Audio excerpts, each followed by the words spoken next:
د پاکستان د ازادۍ ورځ رانږدې کېدو سره په پېښور کې د 14 اګست لپاره د بیرغونو، بیجونو او نورو سینګار توکو بازار هم تود شوی دی. د ښار په بېلابېلو بازارونو کې د پاکستان ملي بیرغونه، شنه او سپین بیجونه، خولۍ او د موټرو او کورونو د سینګار لپاره نور توکي پلورل کېږي. دوکانونو ته خلک په ځانګړي ډول له خپلو ماشومانو سره ورځي او د 14 اګست د لمانځلو لپاره ورته د خوښې شیان اخلي. مونږ د 14 اګست لپاره ماشومانو ته دا شیزونه وخیسته، باجې مو وخیستې او هغه جنډې مو وشته. هغه چې د ماشومان ډېر خوشحالېږي او 2-3 زره خرچه مو وکړه.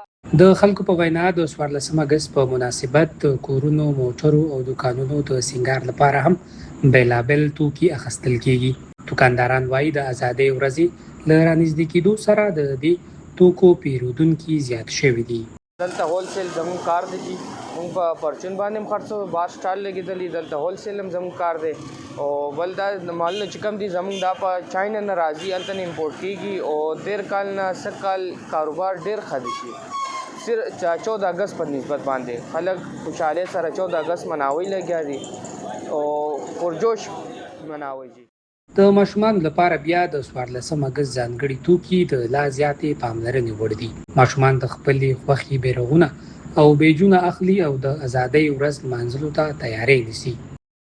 راغلی نن کیسهخانې ته موږ 14 اګست را روان دي او دې لپاره ماشومانو لپاره سودا ولو مطلب جنډې شولې، نور څه خوا دې خوا شیان شو، ماشومان ته بنګلي شولو، 2-3 زره سودا موږ له ډېره خوشحالۍ ورځ ده چې موږ په دې جشن مناو کو او ډېر زموږ لپاره ډېر دغه خبره ده چې ښه مطلب مزیدار دغه وکړو او راغلي سوداګانې کوو لګیو.